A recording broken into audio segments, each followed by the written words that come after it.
வந்து தியேட்டர்ஸ்ல வந்து ஓடிக்கிட்டு இருக்கு. அந்த படத்திற்கு வந்து ரெஸ்பான்ஸ் எந்த மாதிரி போய்கிட்டு இருக்கு எல்லாமே தெரியும் உங்களுக்கு. ரஜினி சாருமே அந்த படத்தை வந்து பாராட்டி வந்து ஒரு லெட்டர் பேட்லாம் கொடுத்திருந்தாரு அப்படி இப்படின்னு சொல்லிட்டு. உண்மையிலே அந்த படத்தை பார்த்தவங்களுக்கு வந்து தெரிஞ்சிருக்கும். நானுமே பார்த்தேன்.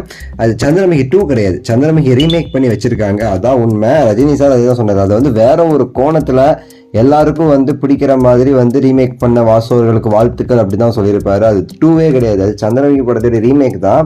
இப்போ வந்து இந்த சந்திரமுகி 1 படத்துடைய அந்த ஷூட்டிங் ஸ்பாட் வீடியோ ஒன்று வந்து இப்போ வந்து செமையா வைரல் ஆகிட்டு இருக்கு.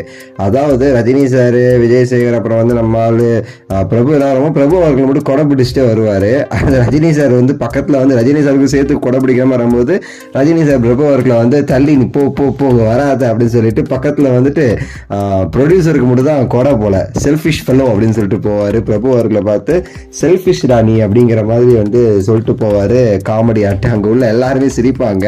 ப்ரொடியூசருக்கு மட்டும் தான் கொடை, பார்த்தீங்களா செல்ஃபிஷா இருக்காரு பிரபு அப்படின்னு சொல்லிட்டு போகும்போது அந்த இடத்துல இருந்து எல்லாருமே வந்து சிரிக்கிற மாதிரியான ஒரு வீடியோ. அது செம்மையா வந்து ட்ரெண்ட் ஆகிட்டு இருக்குன்னு சொல்லலாம் அந்த ஒரு வீடியோவானது.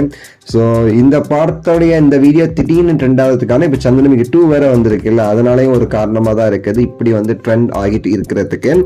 ஸோ சந்திரமுகிங்கிறது எவ்வளோ பெரிய ஹிட், எந்த மாதிரி வந்து ஒரு பேரை வந்து கொடுத்துச்சு இண்டஸ்ட்ரி ஹிட். அது அவ்வளோகான கலெக்ஷன்ஸ், அவ்வளோ நாள் ஓடிச்சு.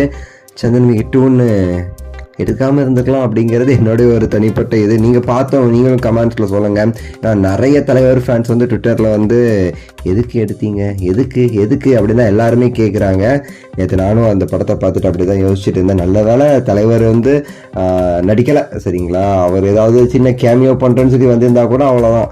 நல்ல வேலை நடிக்கலைங்கிறது வந்து ஒரு நல்ல விஷயமா நம்ம வந்து எடுத்துக்கணும், வேறு எதுவும் இல்லை. ஸோ உங்களோட கருத்தை மறக்காம கீழே கமெண்ட்ஸில் வந்து சொல்லுங்கள். பட் ஆனால் சந்திரமுகி 2 வந்து குழந்தைகளுக்கு, குடும்பங்கள் அவங்களாம் ரொம்ப என்ஜாய் பண்ணி பார்த்தாங்க. அது ஒரு உண்மையான ஒரு விஷயம்தான். ஸோ ஒரு சில நம்மள மாதிரி யங்ஸ்டர்ஸ் அவங்களுக்கும் கொஞ்சம் வந்து சரியாக பிடிக்கலன்னு நினைக்கிறேன். ஐ திங்க் உங்களோட கருத்தை சொல்லுங்கள், லைக் பண்ணுங்கள், ஷேர் பண்ணுங்கள், சப்ஸ்கிரைப் பண்ணுங்கள். அடுத்த வீடியோவில் சந்திக்கின்றேன். நன்றி.